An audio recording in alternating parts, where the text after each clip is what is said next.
Selamat pagi ya, kita bersama lagi dalam ruang bicara yang dibawakan kepada anda tentunya di Bernama TV, dan sudah pastilah kita memilih topik yang menjadi perbincangan seluruh rakyat Malaysia sebenarnya ketika ini, dan kita akan sembang-sembang berkaitan dengan topik yang kita pilih hari ini di ruang bicara bersama dengan dua tetamu berada bersama saya di studio, dan seorang lagi tetamu akan kita hubungi melalui kemudahan Zoom. Baiklah, topik yang menjadi pilihan kita apalagi kalau bukan tentang PRU 15. Apa hala tuju PRU 15? Baik, dua tetamu yang berada di studio untuk bercakap tentang isu ini bersama dengan saya. Kita ingin mengucapkan selamat datang semula dan juga jutaan terima kasih kepada yang berbahagia Profesor Datuk Dr. Ismail Sualman yang merupakan pengarah di dari UiTM ataupun Universiti Teknologi Mara. Jadi Datuk, apa khabar? Alhamdulillah, terima kasih. Kita dah beraya sekarang ni. Dan kita juga ingin mengucapkan jutaan terima kasih kepada seorang lagi tetamu yang sentiasa sebenarnya bersama kami di ruang bicara ini tu ya. Jadi terima kasih kepada Tuan Azmi Hassan, iaitu fellow kanan di Akademi Penyelidikan Strategik Nusantara. Jadi Tuan Azmi, apa khabar?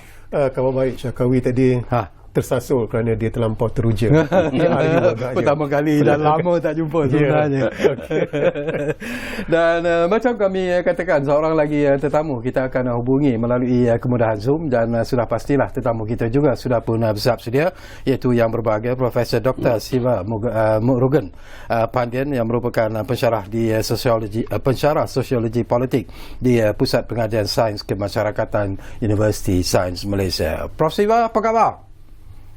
Terima kasih Syukawi. Sihat ya? Ya. Okey, Dr. Siva, sebelum saya dapatkan pandangan daripada kedua-dua tetamu di studio ni, saya nak dapat pandangan orang Penang dululah. Hari ini saya difahamkan bahawa kerajaan PH di Pulau Pinang telah pun bermesyuarat sama ada mereka mahu membubarkan DUN ataupun tidak. Jadi apa berita terbaru yang datang dari Pulau Pinang hari ini? Ya, sebagaimana yang kita maklum, Kerajaan Negeri Pulau Pinang membuat keputusan untuk menyerahkan kepada peringkat persekutuan bagi Pakatan Harapan supaya keputusan itu dapat diteliti semula, kerana merasakan bahawa barangkali perlu diadakan Dewan Undangan Negeri Pilihan Rayanya bersama dengan Pilihan Raya Parlimen. Saya percaya itu merupakan salah satu keputusan penting yang perlu dibuat, memandangkan beberapa Dewan Undangan Negeri sudah menyatakan pendirian mereka untuk tidak dilangsungkan bersama dengan pembubaran Parlimen yang telah diumumkan oleh Perdana Menteri semalam. Okey, terima kasih Prof. Siva. Banyak lagi yang akan kita sembang-sembang nanti. Kepada anda yang sedang bersama kami ketika ini, anda juga sebenarnya kami memberi ruang dan juga peluang untuk berkongsi pandangan dan juga pendapat berkaitan dengan isu ini. Jadi seperti biasalah, dua talian kami sediakan kepada anda di 03 2697 9767 dan juga 03 2697 9768. Baiklah, mungkin menarik kalau kita mulakan dengan Profesor Datuk Dr. Ismail terlebih dahululah. Kita tahu, kita tak usah bercakaplah tentang ramai yang memberi komen apakah ianya sesuai atau tidak sesuai mengadakan PRU nanti yang ke-15 nanti itu pada bulan November yang dikatakan mungkin akan berlaku banjir dan sebagainya. Keputusan telah pun dibuat, Parlimen telah pun dibubarkan, dan kita tahu suka ataupun tidak PRU 15 akan diadakan. Tetapi pada pandangan Prof ataupun Datuk sendirilah, apakah Datuk melihat bahawa ini akan memberikan satu lagi gambaran yang menarik sebenarnya dalam situasi politik Malaysia secara keseluruhannya? Okey, baik, Sekawi. Kita ketahui bahawa kemelut politik negara ini nampaknya semakin hari semakin meruncing kerana dalam tempoh beberapa tahun 3 Perdana Menteri telah pun ditampilkan menunjukkan bahawa tidak wujudnya kestabilan politik dan sebagainya. Maka saya rasa ada lebih baik untuk diserahkan kembali mandat dan juga kepercayaan itu kepada rakyat untuk menentukan kerajaan mana yang sepatutnya akan memimpin ataupun merajui pada masa akan datang lepas PRU 15 ini. Jadi nak atau tidak, kita perlu juga membuat pilihan raya, cepat atau tidak, tetapi saya rasa kalau seandainya dalam tempoh yang dekat ini, sebelum dikatakan kepoh kerana banjir, adalah lebih sesuai dibuat lebih awal.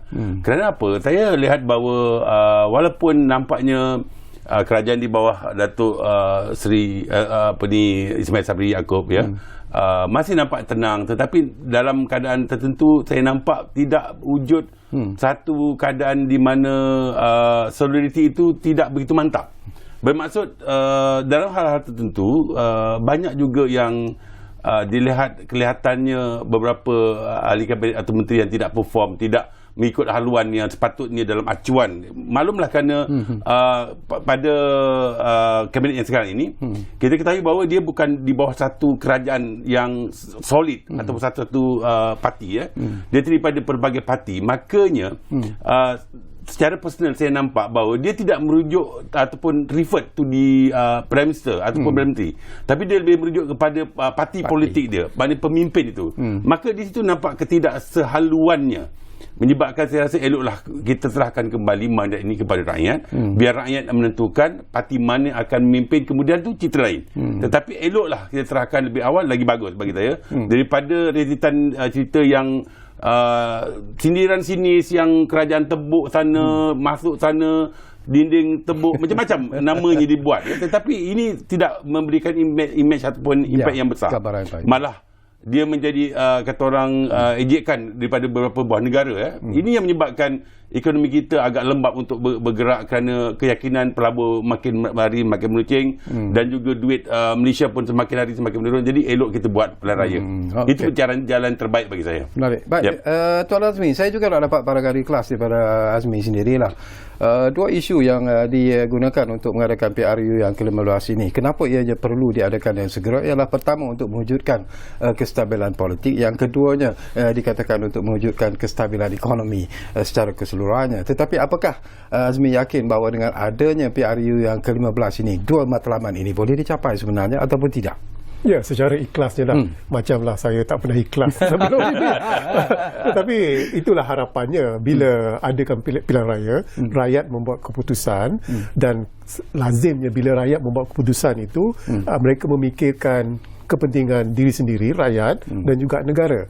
Jadi harapannya bila mereka memilih satu parti untuk menubuhkan kerajaan persekutuan, mereka memilih parti yang boleh memerintah, boleh mentadbir. Dan seperti kata Datuk tadi, kalau lihat kerajaan sebelum ini, Perdana Menteri terikat tangannya.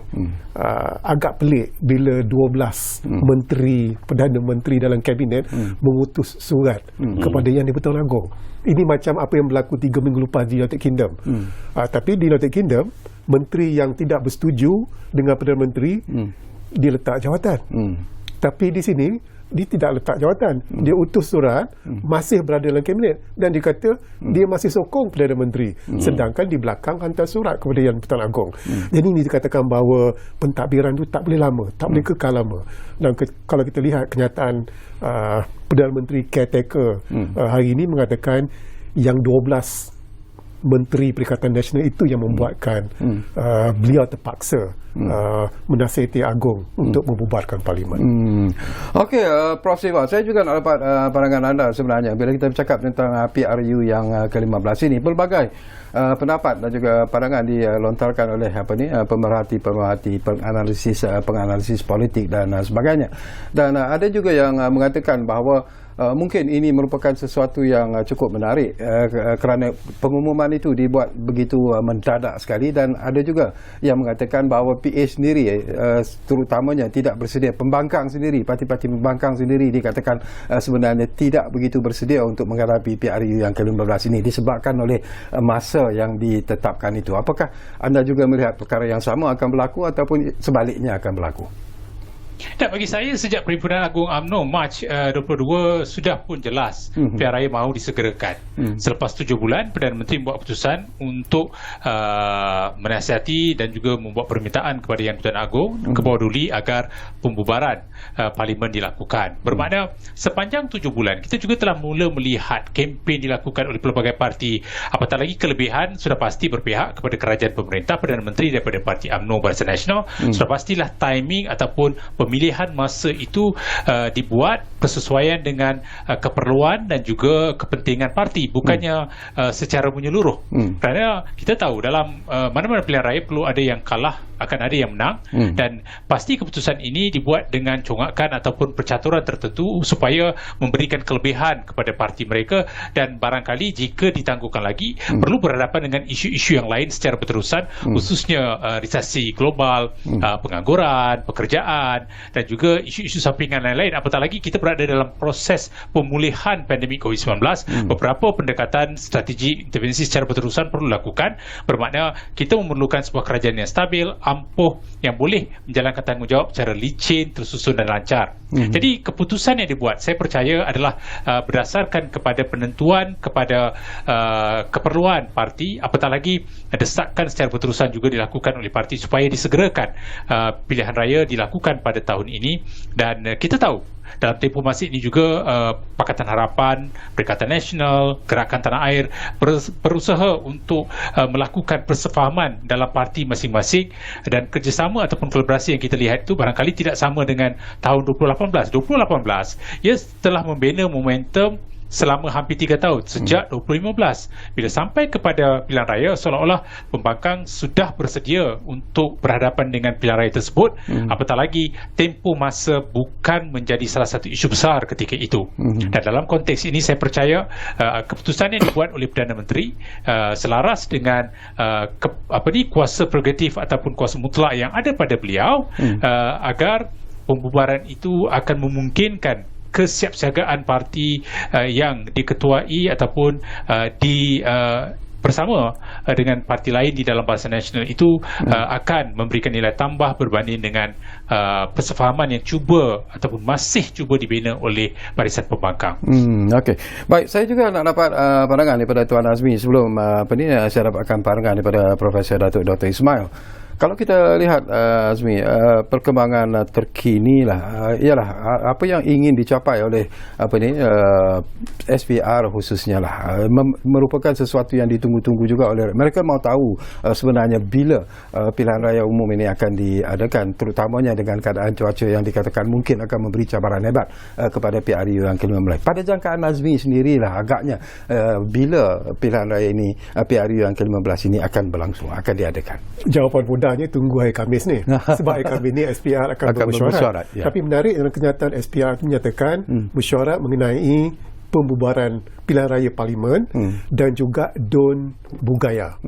Dia tak sebut DUN-DUN yang lain, DUN Pulau Pinang ke Selangor tak sebut. Jadi kita boleh baca bahawa negeri-negeri Pakatan Harapan dan juga PAS tidak akan melakukan pilihan raya mereka di negeri masing-masing. Tapi kalau mengikutlah heboh tak mahu adakan pilihan raya kerana musim tengkujuh, dan musim tengkujuh secara rasminya sampai November 15. Dan harapannya kalau kita lihat pada pilihan raya lepas, SPR memerlukan 1 bulan, 4 minggu daripada pengisytiharan pembubaran parlimen hingga ke hari pengundian, 4 minggu, iaitu lebih kurang 1 bulan. Jadi dalam hal ini kemungkinan pilihan raya kita adalah minggu pertama November ataupun minggu kedua November. Masih belum lagi November 15. Kerana kalau dah melebihi November 15, bising mereka yang kata tak payah, tak perlu adakan pilihan raya. Kerana November 15 adalah titik mulanya musim tengkujuh. Tapi Jakawi Datuk, sekarang ni dengan perubahan iklim, tak kira dah musim tengkujuh ke hujan lebat boleh berlaku bila-bila masa saja. Datuk mungkin ada pandangan itu sendiri tu. Kalau kita lihat daripada apa yang berlaku lah, apa pandangan Datuk lah bila negeri-negeri terutama yang perintah oleh PH khususnya dan juga PAS, mereka tidak mahu membubarkan Dewan Undangan Negeri itu dan mengadakan pilihan raya serentak dengan PRU yang ke-15 ini. Apakah itu satu langkah ataupun ada benda yang ingin mereka tunjukkan sebenarnya? Okey, betul lah. Kalau ikut dari tempoh berbaki, kita sampai sekitar bulan 5 tahun depan ya. Jadi mereka memberikan alasan untuk sampai masa yang terakhir. Tapi itu bukanlah satu hak mana-mana parti politik, itu adalah Perdana Menteri yang memerintah ketika ini. Jadi mungkin dari segi strategi dan sebagainya, Perdana Menteri memikirkan bahawa waktu sesuai adalah malam dulu untuk dibuatkan. Apatah lagi sebenarnya apabila Perdana Menteri berjumpa dengan Sri Paduka Baginda Agong, mereka bersama pergi ke meteorologi untuk merujuk terlebih dahulu adakah betul waktu yang dikatakan Tengku Juh itu, tetapi mungkin setelah merujuk kepada Jabatan Cuaca Meteorologi mengatakan bahawa titik bermula Tengku Juh 15 November. Maka saya fikir bahawa itu sebabnya pilihan raya adalah dibuat mungkin lebih awal. Mungkin sekitar 4 atau 5 hari bulan November ataupun minggu seterusnya. Betul lah macam Dr. Azmi katakan tadi tu. Tapi betul itu hak mana-mana Dewan Undang Negeri untuk sama ada menyertai bersama atau tidak. Tetapi secara logiknya ada lebih mudah untuk buat bersama. Pertama dari segi guna tenaga, yang kedua tidak membebankan rakyat. Dan yang ketiga sebenarnya membuat pilihan raya ini bukan calang-calang, bukan kaleng-kaleng. Kosnya tinggi. Ya, itu sebabnya bila membuat serentak dia mudah. Macam kita selalu bila mengundi ambil dakwat letak untuk parlimen untuk DUN sekali jalan. Tapi seandainya tidak dibuat secara serentak, maka ada kemungkinan nanti dalam bulan 5-6 mana-mana negeri yang tidak lagi mengundi akan buat undi untuk DUN sahaja. Itu juga satu yang boleh membebankan wang rakyat dan sebagainya. Jadi saya fikir bahawa mungkin ada masa berbaki tempoh untuk mana-mana peringkat negeri yang bukan daripada sekupu dengan kerajaan sekarang untuk memikir kembali tindakan mereka itu betul atau tidak, wajar atau tidak. Kita takut nanti dia akan dihukum oleh rakyat sendiri. Takut nanti kalau terlalu banyak mengundi dan mengundi, ketika nanti untuk DUN tak ramai pula turun mengundi. Itu ada kemungkinan boleh berlaku sebab rakyat ada hak untuk berfikir begitu. Sebab why not buat sekali keserentaan mudah. Jadi apakah itu tanda Datuk bahawa negeri-negeri tersebut sebenarnya tidak yakin bahawa mereka boleh menguasai pilihan raya negeri ini sebenarnya? Tidak juga. Saya rasa undi dalam pilihan raya semua ada hak, ada peluang dan ruang. In other words, bila sekarang ni kita letak kosong, zero, semua orang berhak untuk berlumba-lumba mendapatkan sokongan rakyat.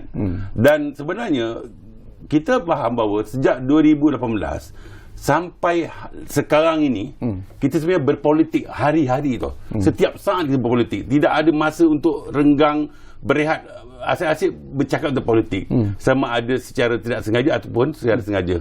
Berkempen pun begitu juga. Jadi saya rasa mereka sebenarnya dah bersedia untuk menghadapi pilihan raya. Dan seperti mana dikatakan Dr. Sibat tadi, bila pihak tertentu dah mengatakan sejak bulan 3 baru dah mengatakan untuk buat pilihan raya ini dah sampai masanya dan sekarang dah dibubarkan.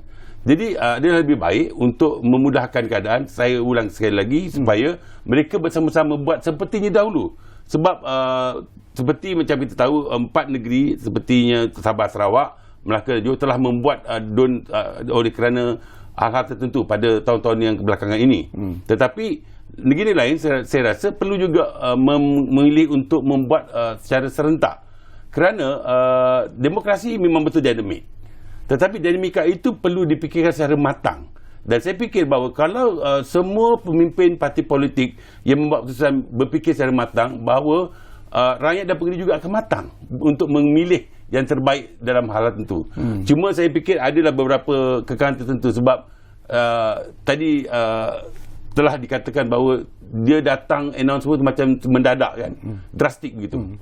Ada beberapa consolidation ataupun assimilation tengah dibuat, belum lagi ready tau. Nak entang mana nak ikut mana-mana, contohnya muda nak pergi PKR ke ataupun nak pergi harapan ataupun nak pergi kepada pejuang contohnya, dia masih begitu. Jadi dalam keadaan itu mungkin menyebabkan mereka belum bersiap siaga untuk betul-betul menggerakkan jentera di bawah terutamanya. Pada realitinya sebenarnya saya lihat oleh kerana pandemik dan sebagainya, pandangan saya dalam kajian-kajian saya menunjukkan di bawah sana pun sebenarnya mereka sebagai pengundi akan akur saja apabila SPR mengumumkan untuk mengundi, dia akan suruh mengundi. Tapi parti mana itu hak mereka lah. Tetapi kalau pengalaman di Johor dan juga di Melaka sebagai contoh, bila saya berada di lapangan dan membuat kajian, mereka mengatakan bahawa yang penting ialah lebih baiklah buat pilihan raya cepat daripada melewat pilihan raya. Sebab apa? Dia ibarat macam dalam bahasa ada politik genjotan, tergenjot tau. Maknanya dia tak bergerak sana, tak bergerak sini tau. Jadi dari aspek itu juga, bila ada politik genjotan seperti ini menyebabkan banyak perkara yang tidak boleh direalisasikan. walaupun Perdana Menteri kita baru setahun lebih saja. Dia itu hari dilantik Ogos, sekarang habis Ogos dah masuk bulan November, lebih 3 bulan dan dah bubar parlimen. Bermaksud Datuk Seri Ismail Sabri boleh saja untuk terus menjadi menteri, Perdana Menteri kalau dia tidak. Tapi oleh kerana dia memikirkan lebih baik kemaslahan itu diutamakan, maka dia membubarkan parlimen, dan itulah cara terbaik kerana mandat diserahkan balik kepada rakyat untuk menentukan mana yang sepatutnya dan mana yang layak untuk jadi kerajaan selepas PRU ke-15. Okey, banyak lagi persoalan yang akan kita kongsikan berkaitan dengan tajuk pahala 7 PRU 15 ini. Tapi seperti biasalah, kita berehat dulu buat seketika. Kembali nanti insyaAllah akan kita dapatkan pandangan-pandangan seterusnya daripada ketiga-tiga tetamu yang berada di program Ruang Bicara hari ini. Kita rehat buat seketika.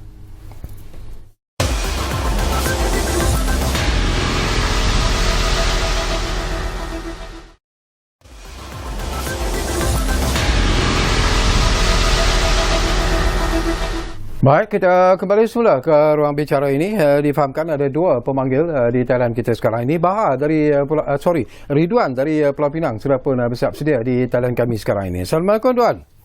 Ya, Waalaikumsalam. Ya, silakan. Ya, Assalamualaikum Tuan Sakawi dan ahli panel. Ya. Ini saya ada dua soalan.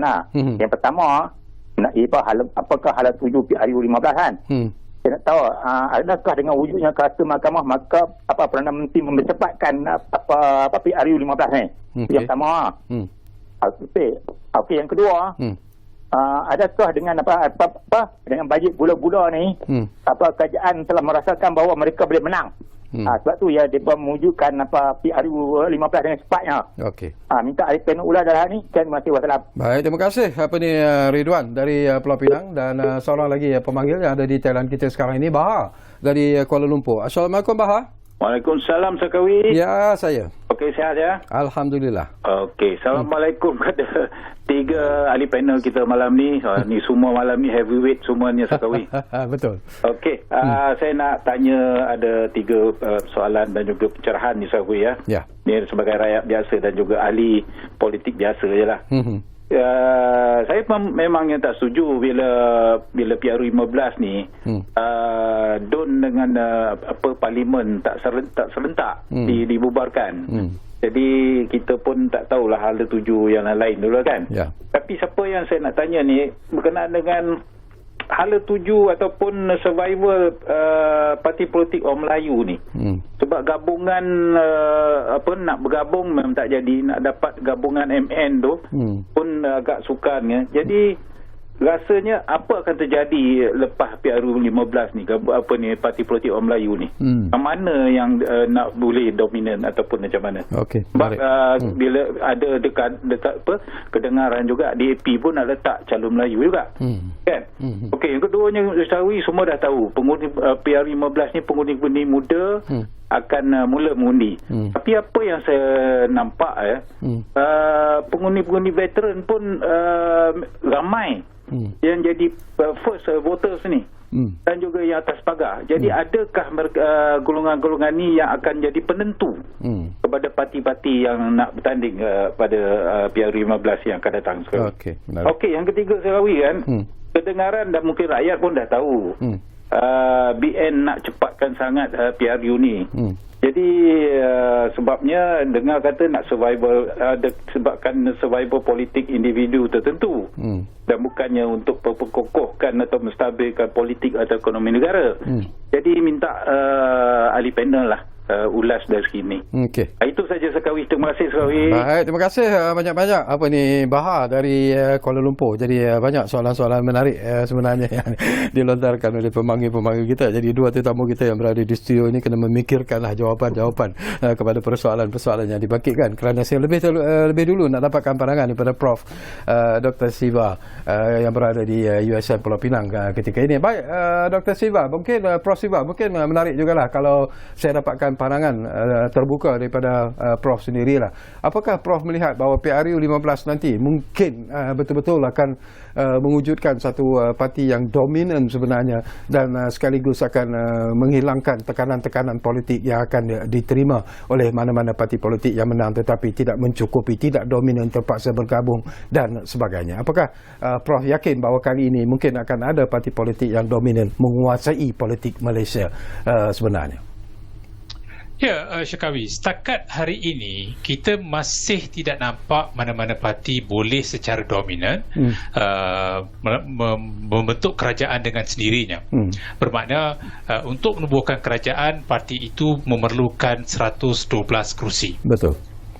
Jadi dalam kedudukan sekarang ini masih tergantung, masih kita melihat bahawa walaupun pertembungan yang besar adalah ke atas dua parti siasah iaitu Barisan Nasional dan Pakatan Harapan, tapi kita tidak boleh menolak kedudukan Perikatan Nasional yang telah menembusi usaha untuk mendapatkan sokongan orang Melayu khususnya dan juga gerakan tanah air yang diketuai oleh Tun Dr. Mahathir Mohamad.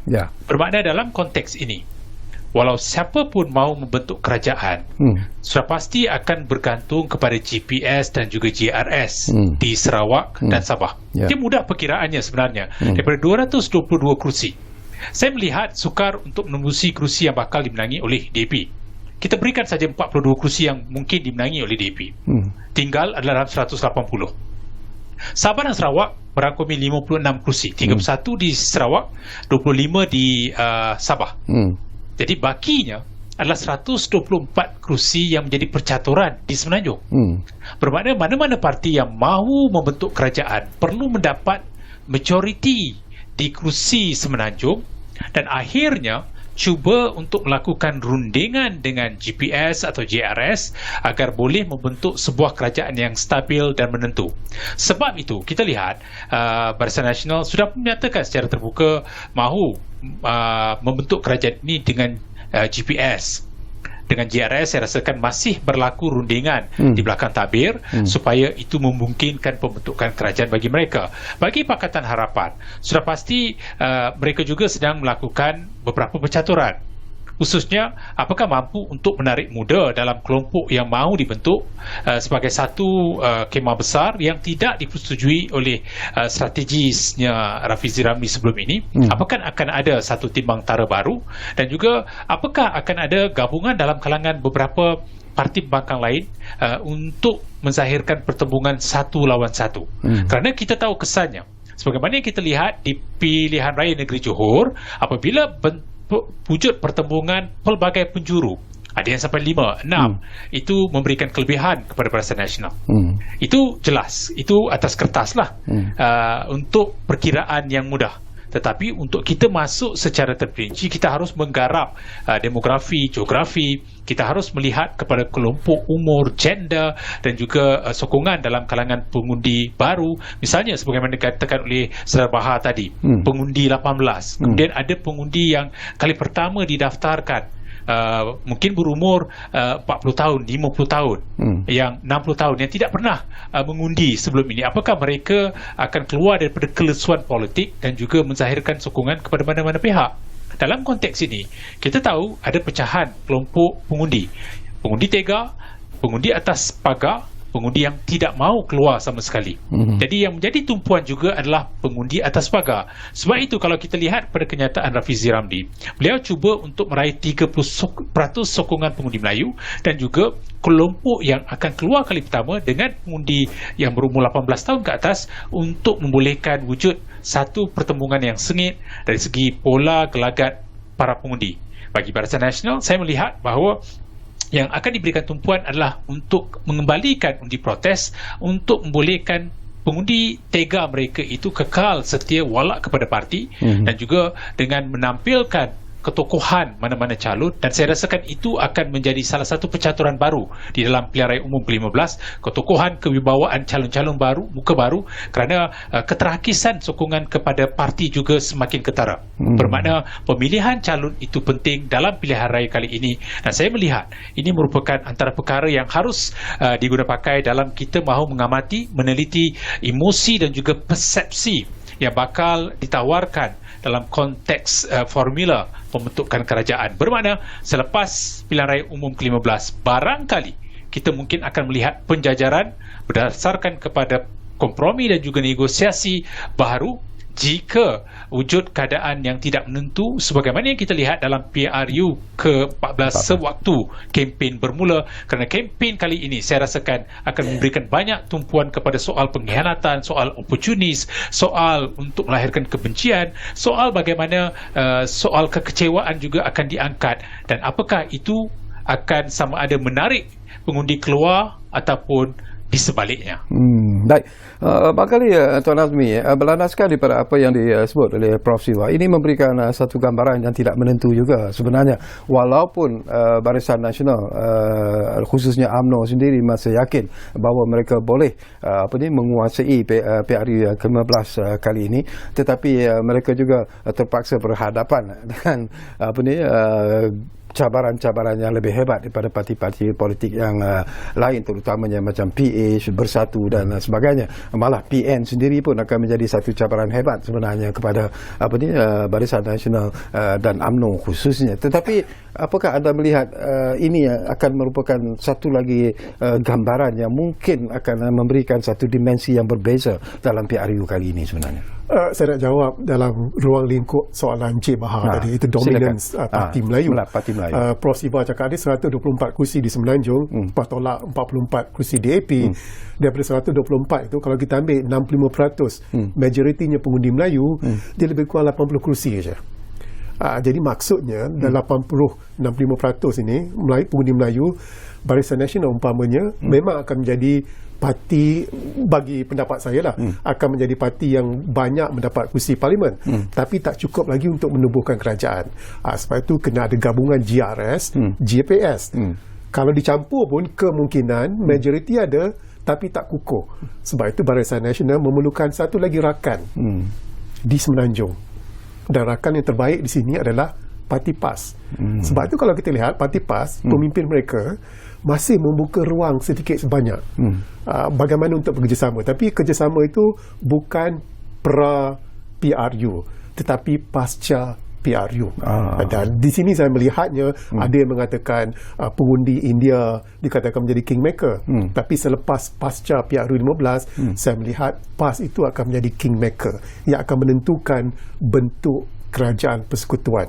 Jadi itu yang saya nampak lah. Tadi Prof. Siva dia tak boleh kata apa. Dia kat Penang sana, dia tak boleh kata apa. Kalau dalam studio dia lain. Jadi itu saya lihat apa yang akan berlaku PRU 12 nanti selepasnya. Datuk, pandangan Datuk?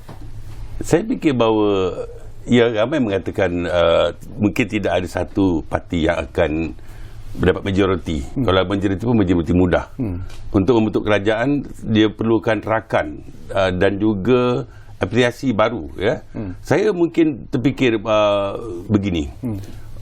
UMNO dan PAS berkali-kali ibarat macam sekejap jadi, sekejap tak jadi untuk menunjukkan MN, Muafatan Nasional. Tetapi saya fikir bahawa seandainya dalam keadaan terdesak, kedua-duanya nanti mungkin demi untuk membentuk kerajaan atau demi untuk kelangsungan bangsa Melayu, mereka akan bersatu setelah PRU dapat keputusan nanti.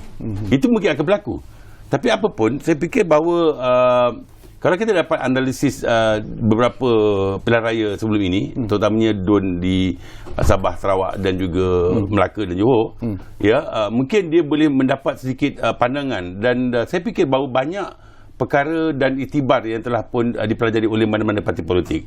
Contohnya, walaupun nampaknya BN dapat memenangi banyak kursi-kursi di beberapa DUN di Melaka dan juga di Johor sebagai contoh, tapi itu bukanlah kata orang menjamin untuk kekal dalam parlimen pula. Kerana isunya berbeza, senarionya berbeza, sentimennya berbeza. Apatah lagi sentimen sebelum ini tidak wujud. Tadi saya dengar pasal perkataan kluster mahkamah dan sebagainya. Mungkin itu satu isu baru yang akan menjadi satu mainan dalam gelanggang berkempen nanti. Tetapi saya ingin berkata beginilah, bahawa pemimpin datang dan pergi. Pemimpin datang dan pergi bermaksud, kalau seandainya satu pemimpin itu pergi, yang lain akan datang. Itu wujudnya hierarki dalam MKT, dalam mana-mana parti politik, maknanya ada pemimpin pelapis. Bermaksud, kalau betul lah berbual ini untuk menyelamatkan seseorang, lebih baik tidak dibubarkan. Kalau tidak bubarkan, mungkin dapat menyelamatkan orang itu, tetapi dia bubarkan lebih awal. Bermaksud dia bukan berasas kepada untuk menyelamatkan seseorang dalam kelasa mahkamah. Sebab soal mahkamah ada soal peribadi, dia soal bukan soal parti. Ya, maka itu sebabnya saya fikir bahawa dalam hal ini, dalam parti politik Malaysia yang begitu berkecamuk, nampaknya meriah, tetapi banyak perkara-perkara yang kita boleh belajar di sini. Kematangan berfikir, kematangan pengundi, kematangan juga dari segi aspek-aspek pemimpin yang perlu kita lihat. Sebab kadang-kadang dalam hal tertentu, ini hari kita sokong, besok kita jadi lawan. Ini hari kita lawan, besok kita sokong. Itu sebabnya satu iktibar yang saya rasa jasa yang dapat dicetus oleh Datuk Seri Ismail Sabri sebagai Perdana Menteri ialah apabila semasa pemerintahan beliau dapat menyelamatkan isu lompat parti di Parlimen. Bermaksud lepas ini tidak ada lagi mana-mana yang akan lompat sana dan sini seperti mana adingan yang berlaku pada PRU 15. Seperti mana untuk kali ini kalau dia nak melompat parti, bukan melompat orang. Orang melompat tak boleh, tapi parti itu mungkin most probably mungkin kalau tak cukup rakan, maka parti itu akan bergabung sebagai satu nama apa kata orang pakatan barulah. Itu kemudian itu akan berlaku. Baik, kita ambil satu lagi panggilan yang ada di talian kita sekarang ini. Ramza dari Kelantan sudah pun ada di talian kita. Assalamualaikum Ramza. Assalamualaikum Ustaz. Ya, Waalaikumsalam. Ya. Saya ingin bertanya pendapat dua ahli panel. Apa pendapat ahli panel boleh jawab tentang gabungan antara tiga parti terbesar Parti Islam Melayu iaitu PAS, UMNO dan Bersatu untuk bergabung. Apa peluang mereka tiga parti PAS, UMNO, Bersatu untuk memenangi, melintasi atau menghadapi pilihan raya? Adakah peluang besar untuk menang tiga parti terbesar di Malaysia? Okey. Melayu ada peluang nak menang. Okey. Baik, terima kasih. Apa ni Ramza dari Kelantan. Satu soalan yang menarik juga. Barangkali Prof Siva, kalau kita melihat kepada parti-parti yang ada di negara kita, ianya semakin banyak sebenarnya. Dan kita juga ada juga parti-parti baru yang baru saja didaftarkan dan sebagainya. Tetapi pada pandangan anda lah, ini kita nak dapatkan pandangan daripada Prof Siva sendirilah. PAS, pendirian PAS itu sendiri agak menarik sebenarnya. Masih lagi kuat sebenarnya untuk bergabung bersama dengan UMNO, seolah-olah mereka mungkin tidak begitu yakin dengan parti Bersatu yang dipimpin oleh Tan Sri Muhyiddin Yassin. Ini mungkin kita boleh andaikan begitu. Tetapi apa pandangan Prof sebenarnya? Apakah gabungan UMNO dan juga PAS ini akan memberi impak yang diharapkan mencapai kemenangan dalam pilihan raya umum nanti? Dalam beberapa perbincangan, saya telah pun menyatakan bahawa jika sekiranya gabungan UMNO PAS berlaku sebagaimana di bawah Ikatan Muafakat Nasional, pemerhati penganalisis politik tidak perlu pun mengkaji lagi keputusan kerana tahu apa yang boleh kita lihat pada hari mengundi. Itu yang boleh kita lihat.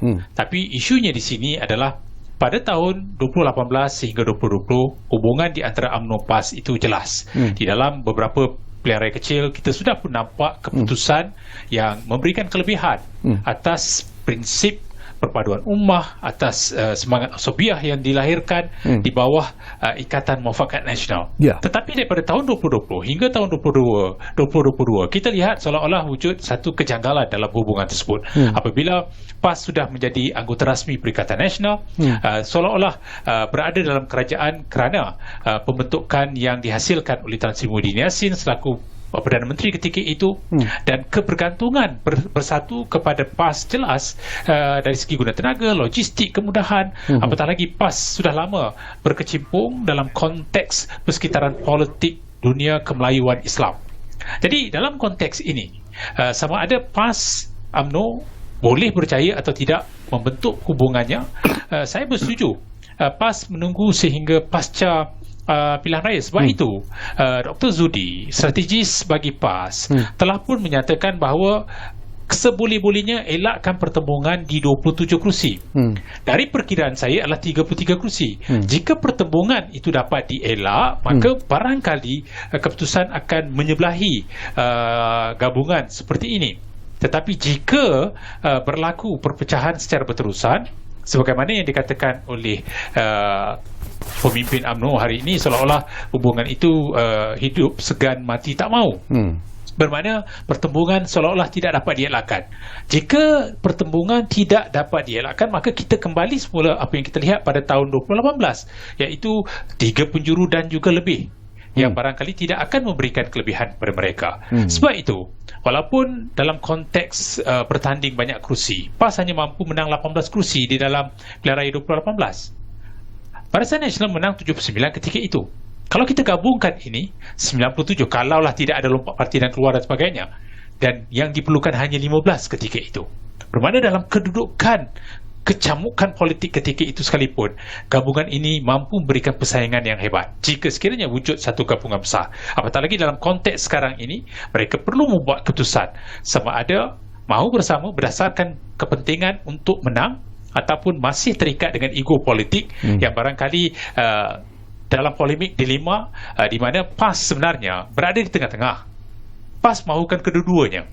Seolah-olah terhutang budi dengan kedua-duanya, maka sukar untuk membuat keputusan untuk memilih. Tapi UMNO dengan jelas sudah menetapkan 3 syarat. Keluar daripada Perikatan Nasional, tidak punya hubungan dengan Bersatu, dan dengan jelas menyatakan bahawa tidak ada sebarang keikatan di antara Perikatan Nasional, Bersatu dan bersama UMNO. Jadi syarat-syarat seperti itulah yang sebenarnya barangkali membuat PAS masih lagi membuat keputusan, belum lagi membuat keputusan.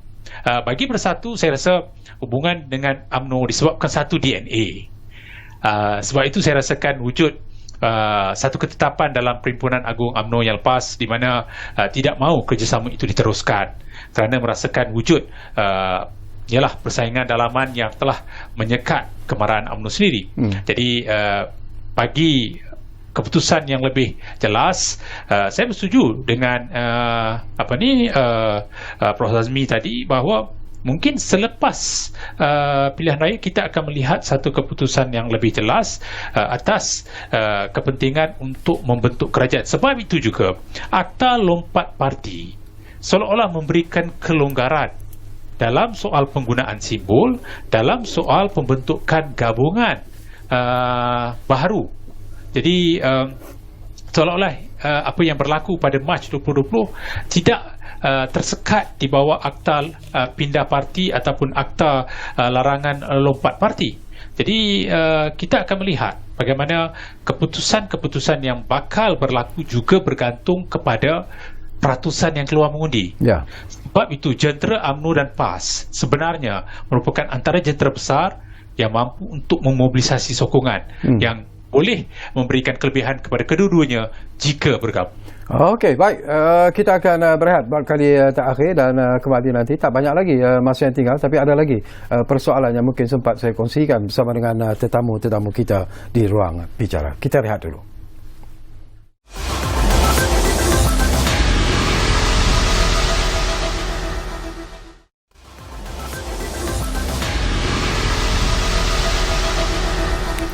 Baiklah, terima kasih kalau anda masih lagi menumpukan perhatian bersama kami di ruang bicara ini. Okey, Tuan Azmi, mungkin anda ingin menjawab persoalan yang dibangkitkan oleh Ridwan tentang bajet gula-gula. Ini pun sesuatu yang menarik yang dibangkitkan oleh Ridwan. Komen sikit, Tuan. Ya, Tok Syarawi. Sebelum tu saya nak jawab soalan Cik Bahar ni mengenai dengan pengundi-pengundi Akta Undi 18 itu pengundi-pengundi muda sebanyak 7 juta pengundi baru. Tapi kalau lihat Johor, mereka ni dikatakan tidak naik angka dengan mendadak. Jadi tak tahulah itu Johor. Tentang pilihan raya nasional kita tak tahu. Tapi yang lebih banyaknya adalah pengundi yang tidak pernah mendaftar walaupun mereka layak. Dan saya tahu pengundi seorang yang begitu famous sekali, dia mengundi pertama kali umur dia 58 tahun. Tapi sekarang dia bercakap pasal politik macam dia lah hero. Saya rasa Tok Syarawi tahu siapa dia. Kalau saya cakap nama mungkin saya kena saman. Tapi tak apalah.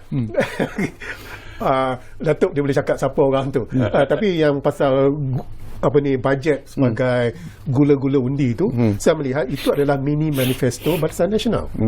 Dan ini dikatakan manifesto yang diikat dengan perundangan. Sebab ini adalah bajet. Kalau diluluskan menjadi akta. Yang menjadi kemuskilan saya adalah kenapa Pakatan Harapan tidak mahu mengeluarkan bajet alternatif. Adakah mereka tak mampu mengeluarkannya? Kerana saya nak bandingkan bajet Barisan Nasional kerajaan dengan bajet alternatif Pakatan Harapan, bagaimana strategi mereka menangani untuk tahun hadapan masalah ekonomi. Saya nak bandingkan, tapi sekarang saya tak boleh banding. Cuma ada yang kerajaan Barisan Nasional saja. Dia masalahnya bila saya sebut kerajaan Barisan Nasional, adakah ianya juga termasuk Perikatan Nasional? Itu yang buat saya pening ni. Sebab Tan Sri Mahyudin kata kalau dilantik jadi kerajaan, dia akan keluarkan bajet sendiri. Adakah mereka tidak memberi input? Jadi ini yang dikatakan bajet tu sememangnya adalah mini manifesto kerajaan Barisan Nasional. Apa akan jadi pada bajet tersebut selepas PRU ini? Kalaulah kata kerajaan bertukar kerajaan misalnya, apakah bajet itu masih lagi akan berjalan ataupun sebenarnya boleh dihapuskan? Tidak, bajet itu tidak menjadi apa-apa. Ianya masih menjadi rang undang-undang. Kerana tidak diundi Dewan Rakyat, Dewan Negara, Jana Bertuan Agong belum beri perkenan lagi, tidak dibahaskan. Jadi bergantung siapa jadi kerajaan, bajet perlu dibentangkan sekali lagi. Baik, saya nak dapat pandangan Datuk. Kita bercakap tentang Parti Bersatu tu. Ini pun penting jugalah. Parti-parti barulah sekarang ini sudah pun muncul apa yang disebut sebagai Parti Bangsa Malaysia. Kemudian kita ada juga ingat lagi tentang pejuang yang dipelopori oleh Tun M misalnya. Bagaimana dengan muda? Ini pun satu lagi parti yang dikatakan mungkin akan memberi kesan ataupun impak. Tak tahulah pandangan apakah parti-parti ini juga mungkin akan merasai tekanan dalam PRU ke-15 nanti.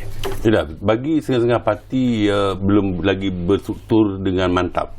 Kerana dalam pembentukan dan juga dalam menentukan mana rakan untuk berjuang Tapi contohnya macam Tun M sebagai pemimpin yang dah lama berpengalaman, mungkin dia cuma perlu restructuring beberapa perkara saja, sebab dia membawa satu entiti baru keluar daripada PN dan dia membentuk satu pejuang dan dia pun dah isytiharkan akan mempertahankan Parlimen Langkawi Jadi cuma saya lihat bahawa peluang untuk parti-parti yang baru ini mungkin kita perlu melihat dari segi aspek-aspek mungkin bajet contohnya sebab setengah-setengah parti itu dia baru wujud dan setengah-setengah daripada apa yang saya pergi buat kerja lapangan, banyak jawatankuasa di cawangan bahagian pun belum dapat menampilkan kata orang pemimpin-pemimpin bukan yang calon mengetuai mana-mana cawangan ataupun bahagian di beberapa negeri. Itu perlu juga dilihat tetapi apabila dalam keadaan mendadak ini saya fikir bahawa mereka perlu berada di bawah satu payung. Itu namanya di bawah Tun Mahathir. Dan tadi saya dengar dalam berita bernama bahawa mana-mana parti yang akan bergabung di bawah Tun M punya akan menggunakan lambang pejuang. Lambang pejuang kecuali di Kelantan Putra di bawah Tok Yim jadi itu yang dapat dikenal parti baru tadi ini dan itu juga menjadikan satu perkara yang perlu dilihat dari segi aspek komposisi Melayu, parti yang berasaskan Islam dan Melayu Jadi dia akan sebenarnya akan menjadi satu tantangan jugalah di beberapa kawasan terutamanya di luar bandar di mana banyak majoriti Melayu terutamanya mungkin di Kelantan, Terengganu, di Kedah dan juga sebahagiannya di kawasan utara lah Tetapi kalau kita lihat berasaskan kepada keputusan pilihan raya yang lepas di Melaka dan juga di Johor sebagai contoh, Bersatu nampaknya banyak hilang deposit. Banyak hilang deposit walaupun pemimpin utama mereka pun hilang deposit. Mungkin ada beberapa isu sentimen yang tertentu yang mungkin menyebabkan mereka menyedari tentang 22 bulan pemerintahan dan sebagainya. Tetapi mungkin isu-isu baru akan tampil kemudian lepas ini. Sama ada di pihak belah sana atau di belah sini. Jadi itu sebabnya untuk berkempen pada kali ini saya melihat bahawa mana-mana parti politik perlu menggunakan pendekatan-pendekatan yang lebih ampuh untuk memenangi jiwa nurani pengundi dan berkempenlah secara matang. Itu paling penting bagi saya. Bagi tak mahu negara ini akan penuh dengan kancah fitnah dan sebagainya menyebabkan pilihan raya pada kali ini nampaknya akan menjadi pilihan raya yang agak lebih dahsyat dan juga tidak beritikad nanti. Okey, 4 minit masa yang tinggal Tuan Azmi. Saya petik daripada apa yang disebut oleh Datuk tadilah, kita ingin melihat satu perkembangan yang ampuh sebenarnya dalam PRU ke-15 ini. Dan bila kita bercakap ini, antara faktor yang ingin dilihat ialah apakah akan ada muka-muka baru yang akan diletakkan sebagai calon, terutamanya dimainkan tentang calon-calon muda yang mungkin akan diperkenalkan dalam PRU 15 ini. Apakah ianya akan menjadi realiti ataupun cuma untuk menarik perhatian pengundi semata-mata? Kalau kita lihat di Melaka, 70% semua parti muka baru. Sama kat Johor 60% muka baru. Jadi harapannya PRU ini muka barulah, tak kira tua muda tapi muka baru. Sebab saya melihat ahli politik kita dah tepu tau. Kenapa saya kata tepu adalah bibit-bibit pembubaran parlimen dah tahu dah 5 hari lepas. Tapi seorang ahli politik pun tak cakap. Kenapa saya berkata begitu, Syakawi, adalah 5 hari lepas 3 kawasan, 1 DUN dan 2 parlimen ditarik balik pengisytiharan daruratnya. Bila 2 parlimen ni ditarik balik dan DUN tu, ianya terpaksa melakukan pilihan raya dalam masa 60 hari. Itu isyarat paling jelas. Tapi seorang ahli politik tidak menyatakan perkara ini. Kenapa? Mereka dah tepu dah kot. Saya rasa lah. Jadi sebab tu dia katakan harapannya lah dalam pilihan raya PRU 15 ini muka-muka baru. Kerana rakyat mahukan idea-idea baru. Menteri-menteri yang berani. Menteri-menteri itu dilantik kerana kepakaran mereka, kerana kreativiti mereka. Jadi itu harapan pengundi buat semua parti politik. Dari segi persentage yang akan turun mengundi, apakah Azmi melihat bahawa ianya juga akan memberi satu gambaran yang berbeza seperti apa yang diharapkan oleh parti-parti politik? Persentage keluar mengundi. Ya. Sebab sekarang dia dah sengit sikit. Kenapa sengit? Ada pertambahan 8 juta pengundi baru. Jadi bila ada 8 juta, tak adil kita bandingkan dengan PRU 14. Tak adil. Jadi tapi bagi saya, kalau kita tolak 8 juta tu yang baru tu, bagi saya peningkatan itu akan berlaku. Kerana pengundi, termasuk saya juga, tak sabar untuk menyatakan pendapat saya. Kerajaan bentuk mana yang saya mahu, menteri mana yang saya mahu, wakil rakyat mana yang saya mahu. Jadi harapannya adalah keluar mengundi itu adalah agak tinggi. Kalau kawasan mengundi Tuan Azmi itu tiba-tiba banjir lah misalnya, Tuan Azmi akan turun tak untuk mengundi? Saya mengundi di Parlimen Pulai. Pulai tak pernah banjir? Pulai.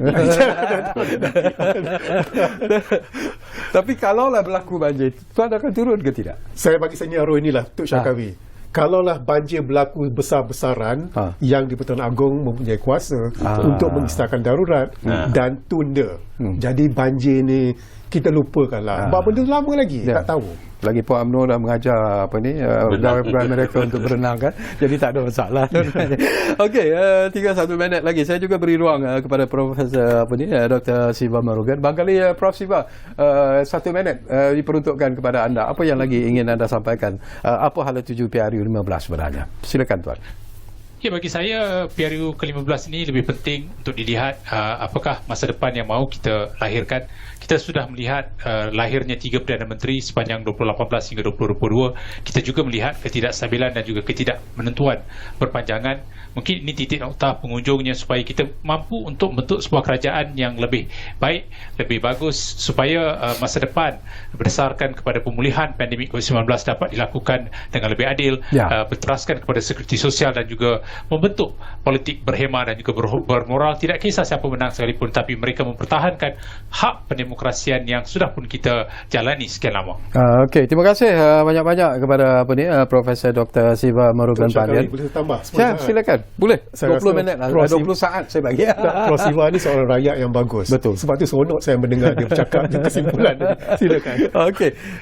Terima kasih juga kepada Tuan Azmi Hassan. Terima kasih kepada berbahagia Profesor Datuk Dr. Ismail Sualman kerana sudi bersama kita di ruang bicara ini. Ini bukan penghujung sebenarnya, kerana selepas ini ini permulaan yang menarik sebenarnya, dan selepas ini sudah pastilah kita akan melihat momentum pilihan raya ini akan meningkat, pelbagai isu yang akan dibangkitkan dan pelbagai aksi-aksi menarik juga mungkin akan dapat kita lihat pada pemimpin-pemimpin parti politik yang akan bertanding dalam PRU 15 nanti, dan inilah yang akan kita melakukan follow up dalam ruang bicara dari masa ke semasa. Terima kasih kepada anda yang menumpukan perhatian bersama kami di ruang bicara ini, dan seperti yang selalu kami janjikan, ruang bicara akan terus berbicara bersama anda dari masa ke semasa. Kita jumpa lagi.